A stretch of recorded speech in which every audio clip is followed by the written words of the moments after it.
All right, everybody. How y'all doing? Old Big Jim coming at y'all from the bog. And I'm talking about it's boggy today. It is 87% humidity, and the temperature is right about 90, 91, 92. And today, and by the way, this is a max and Milo production. Uh, Today is the summer solstice. And if any of y'all astronomy buffs or, well, just if you care or not, this is the longest day of the year. From this day forward, uh, the time will go down as far as when the sun sets and stuff. And so you got I think it's 14 hours and 17 minutes or something. I don't remember. It was 4 o'clock or 4:30 this morning when the local weatherman told me that. So I don't really know. Y'all don't quote me on that one. But it's Friday. So what does that mean?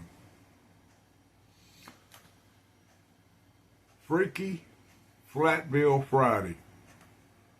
That's what I'm gonna call it.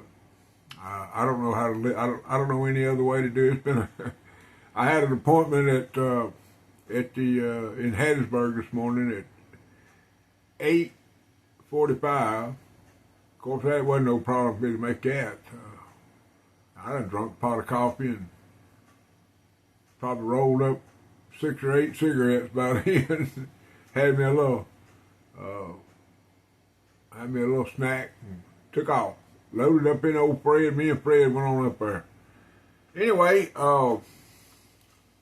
some of y'all are probably saying,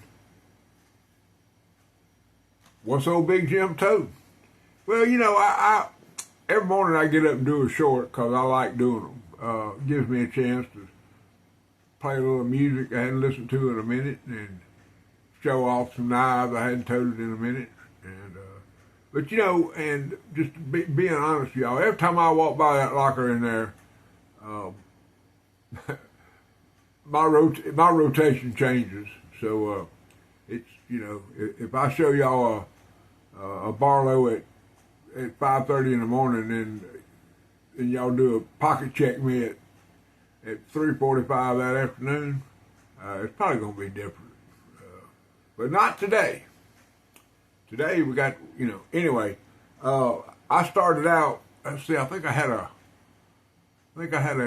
canoe, a like a 34 pattern jackknife, case jackknife, bone handle, and then I had my birth year case Barlow. Well, what I call it a birth year. I mean, my birthday birth year is 1956. So the only knife that I can carry that would cover my birth year would be a 40 to 64 case double X. But anyway, we'll start with what I got in my pocket now, and this is a beautiful pancake sheath that was gifted to me by Howard Bentley. Just a wonderful guy, just a wonderful leather worker. Now he's agreed. I got a Western fixed blade that he's agreed to cut me a thing on. So when the money gets right, Brother Howard, I'm gonna send you. Me. I'm gonna probably send you a couple of cutters and that knife, and I'll put you a pretty detailed message in there. I mean, ain't no big deal. It's the sheath for but. Yeah, I really like that vertical carry knife sheath you got me for the folded hunter. So I don't know if this fixed blade. I don't think it is. It's under 10 inches. So maybe I can get a scout carry sheath for that little Western that I'm gonna send you. But anyway, whatever you send back, Howard, I can promise you it's gonna be the bee's knees. I can promise you. I already know. But anyway, rocking and rolling in that. In Howard Bentley's pancake sheath today is this little bad boy right here. Now this is a Rough Rider y'all see that it's got the propeller shield. Okay, that's RIDER. All right, and it has the single horseshoe stamp, and inside the single horseshoe stamp there is a it's RIDER, just like it is on the shield, and then underneath it, same thing. Now on the back side of the blade, the only thing there is it says Rough Rider. I mean, it says 440 stainless, razor sharp steel. Of course, this is one of your 440s. So, see the difference between Rough Rider and say some frost knives, not all frost knives. You know, if you get the blue boxes, some of the black, you know, some of the yellow, red boxes, you're going to get pretty good steel in those knives. But there are some of the frost knives that are made with junk steel. But y'all look how pretty that thing is. Just beautiful. Amber jig bone. I mean, and I picked this up off of eBay for $16. Anyway, so that's what we're carrying right there. Now in my pocket, in this Aaron Williams sheath, I'm gonna call this vintage Aaron Williams. It's one of his early ones. I think he personally carried this one and he gifted it to me, which is more than adequate, you know, because this thing is about. But can y'all see her poking out of there? There she is. I call her JJ, and there's a reason for that. This was gifted to me by a gentleman named Jabberjaw. Okay, and this is a 40 to 64 case. I got to be careful. Case XX. And the reason why, now watch this. That's right. One of the bolsters is backwards. So at some point when this knife was made, they didn't change. Either they didn't change the die, or they didn't index the die when they printed all the all the show side bolsters. So they're all upside down. Okay. Now the history on these, if you go look them up, and the history's out there, but you get conflicting stuff. These were, some people say subcontracted out to different companies, and let me see if I can get it in there. Case XX, no dots. Just a outstanding pocket knife. I was gifted this.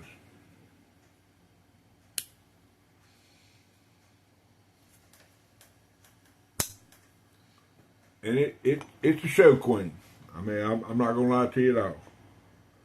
All right, so what are we talking about? Well, Flat Bill Friday, right? I guess there's all kind of folks I could talk about. But let's do it this way. Y'all ready?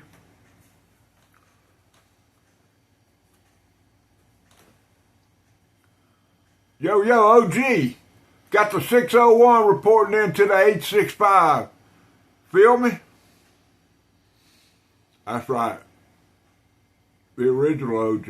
8659. Brother Aaron. Now, my good buddy, y'all probably know him. Y'all might have heard me speak about him on occasion. Brother Harold. He calls him K-Knox. And that's because he's from the K-Knox, the Knoxville area. And just an outstanding individual. Y'all remember the other day when Max was trying to get out and he made one of them blood curdling hollers that he does. It don't bother me, but OG said he was riding to work when he was listening, listening to the broadcast or the replay of my video that day, and he said it sounded like a pterodactyl was about to land in his car. And I said there, I was reading that text, and I had one of them little things. Anyway, he's brought us a lot of stuff. OG,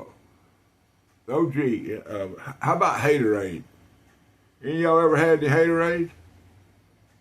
Okay, I just wonder because I had me a hater not too long ago, and I think I fixed that, but I'm not really sure. And then the one we're going to talk about today is the Muskrat Mop. I hadn't talked about the muskrat in a pretty good minute. Muskrat's a very unusual pattern. I like it. It's unusual. It's a knife that's made for trappers originally. Probably started in the teens, maybe the 20s. But basically it was a pocket knife that had the same pattern or the same blade on both ends. And that blade would be a clip, or some people call it the California clip. And it's definitely not a Turkish clip. But here's a little bit. This is a small, what I call a small one. Okay, and this is a Frost cutlery. This one of them come out of the blue box. Just beautiful jig bone right there. And this is one of them's got that shield that I shared with y'all the other day when I was showing you that longhouse. Yeah, maybe it was. The shield says 1972 to 2000 Frost cutlery, Chattanooga, Tennessee. Tennessee, Knoxville, okay. That's probably some of them boys up there. There's a group of them up there that they got a special sticker and all that. I don't share that sticker out of respect, but Tennessee boys. Anyway, fine group of fellas. They're a fine group of fellas. But anyway, this little there, I had it out there. You can see this got a little use on that one blade. The other blade, the one on this side over here is pretty good. But the other one probably needs a little polish, Now, I did give it a good buffing 2 or 3 days ago. This was probably going to go on vacation. I'm not really sure. But one thing about a muskrat, it's got the snap. All of them. It's a little old bitty knife. But that's probably a 3 1/4. It ain't 3 1/2, I can tell you that. But just a beautiful little pocket knife. Now the second one coming in here, I kind of have to preference it because at a couple of times I had somebody tell me, say, nope, that ain't, nope. Well, okay, I'm gonna tell you, yep. Okay. Now, this box right here, this white box, and it's got a part number on it. It's RR2621. Now, if those Rough Rider guys here that are astute know that is the latest, a number from the latest edition of the long rifle. Whoops. The Rough Rider long rifle, okay? And this is the red Coke bottle. No, I'm sorry. Gun stock. I call it a peanut. Now, it's an equal end jack. And I should have had it out of the box, but you know what? I didn't. But anyway, here it is. Y'all know I love my gun stocks, and this was no exception. White smooth bone. They got this in the Granddaddy Barlow, which I don't have. Will get. They have it in like a 5-bladed Stockman. There's 3 or 4. Most of them are out of production. I don't think, you might still be able to get this one. I'm not sure. This one wasn't very popular when it came out, but it's got all, I have some of these that are in the 4-inch version, but it's got that beautiful, spear point. And see, I'm getting to where I don't like blade etches, because if you use it, you're gonna mess it up. Wait a minute, did y'all hear that? Is that off camera? Let me see if I can get that acoustic in here for y'all. Anyway, and then it's got that sexy print back. But it's not about this knife. Long nail strike, nail nick. But the reason that this has the part number on the tang, okay? And the reason I even bring this knife into the discussion is because of the next knife. That is a Muskrat. All right, now let me see if I can get this visual. I don't know if I can do all this at once. But there's the newest one. And here's the oldest one. You can't get these at Smoky Mountain Knife Art, not anymore. I got this one off of eBay, and I had to pay for it. It was pretty expensive. But I do, I probably have 15 muskrats, and I wanted this one pretty bad. And you'll see why. But there's no part number, and just for a form of reference, you'll notice right there it says RYDER. This one says RIDER. And look at see how that tin's all scratched up and boogered up. And this one didn't come with no white sleeve, didn't come in a sleeve. So this one's been out there for a minute, and it's been coon fingered quite a bit, but it's still brand new. All right, now let me get this up here for y'all, because this is a whole different story right here.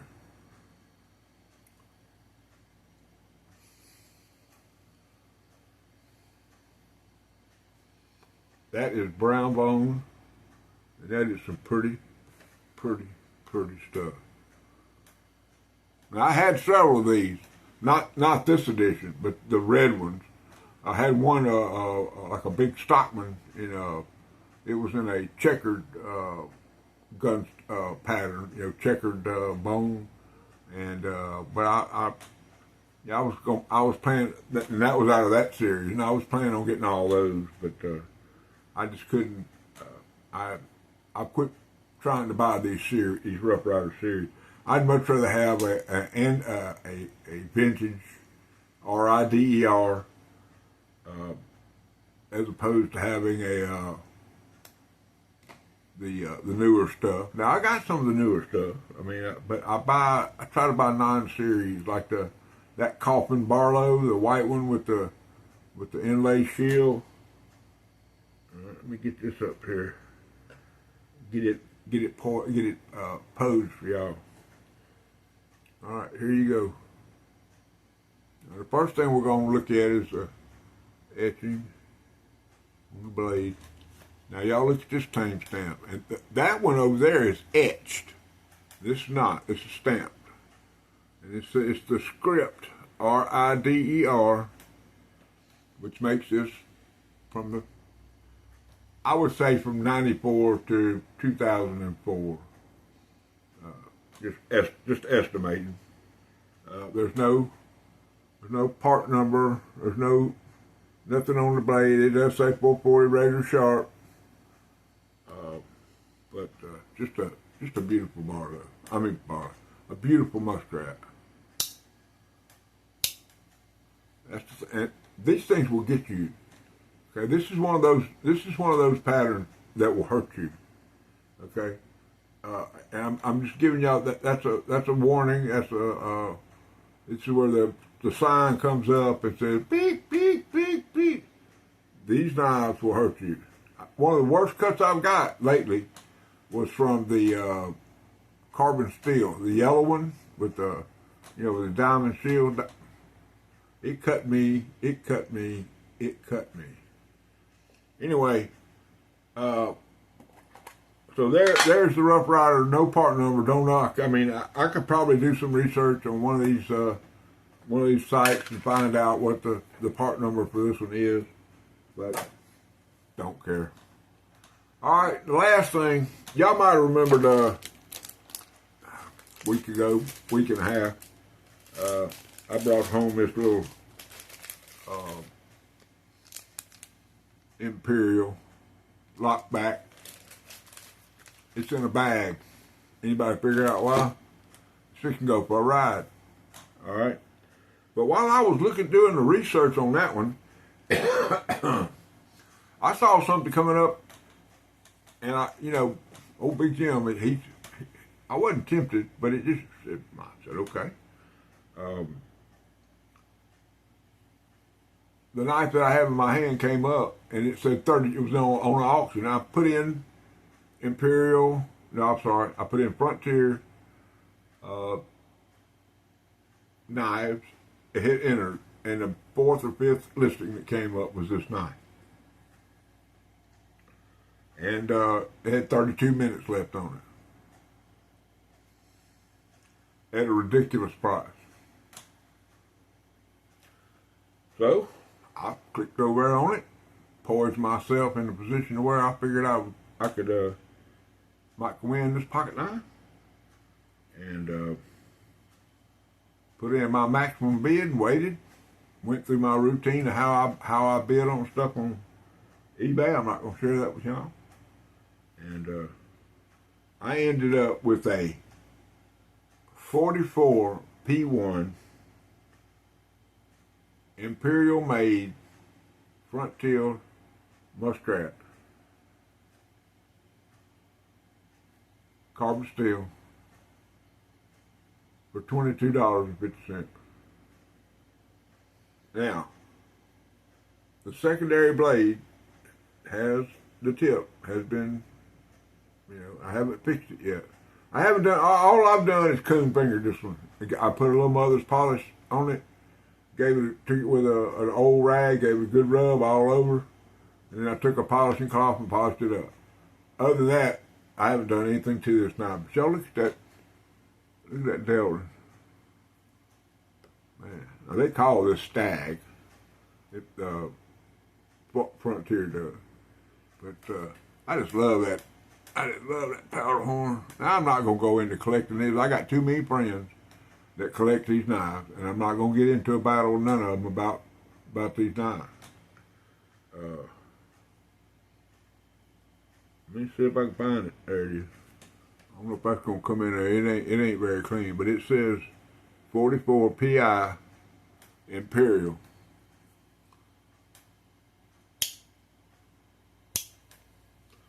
All right, guys. There you go. Freaky Flatbill Friday. All right. It's a great weekend. I've been in there after I got back from Pittsburgh. I went in there and the big box of stuff I got down here for the giveaway, and I've been sorting that stuff out, trying to make it equal, make it right. Everybody's gonna get most of the boxes are gonna have the same thing in them as far as the underline, and then each one's gonna have a home run in it.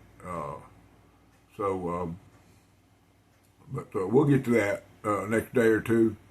I'll have those boxes divvied up, and we'll do one show where we go over I'll go through the 3 boxes and show you what's in each one, and then we'll have then I'll come back and do the giveaway. I'm gonna set y'all up in the office. I'll do a face-to-face, and then we'll flip the camera around so I can show my computer screen, and then we'll run the random comment picker. Y'all seen it done 100 times, so it's not going to be nothing earth-shattering with any of that. But we'll have 3 winners, and at that point, then we'll just wait till the Eagle flies, which is 10 days from now, and each and every one of those boxes will be mailed out, and hopefully my subscriber numbers will stay up, and hope I don't make anybody mad. Didn't try to, not trying to. I don't want anybody to be upset. I love each and every one of y'all. I have silent people that have never even commented. I met one the other day at Deep South, and he told me, he said, "Man, I watch every show you do." So I'm not a commenter, and I understand that because I do it a lot. I'm not lurking. I'm not, but I do that. I'll do it in a live sometime. Well, you can ask Brother Mike over at Mike Yarlett. He knows. I'll sit there and watch him for hours because I'm concentrating on what he's doing. I want to see what, I think I got a sheath for a fixed blade that I redid here a while back, and it needs some love. And I think I'm gonna go through there and, but I got to get some rivets, I think you call them. Them things where you got two little pieces and you put one on top, and then you put the other one on top of it, and then you hit it with a hammer and you close it up. I need to get some of them, but I don't want to have to buy. I don't want to buy $50 worth of stuff to put 4 rivets in a sheath. So anyway, all right, now I'm gonna attempt. I'm gonna show y'all something. I've been working on this for 3 days, probably an hour a day, and it's Barlow. And I'm not gonna keep it on the screen long. I'm just gonna give y'all a taste of it, and then we're gonna move on. Y'all ready?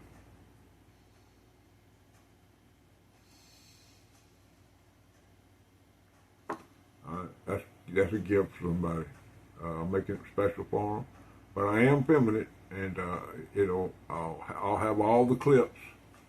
I'm trying to do it professionally, which maybe that's how I can get in the clown posse. The OG's got a clown posse. Of course, I pretty much act like a clown on here most of the time, I think. All right, everybody, I love y'all, man. I hope y'all have a wonderful weekend. I'll probably see y'all tomorrow. Old Big Jim's gonna sign off here from the bog. Holla at your boy, OG. Rule number 9.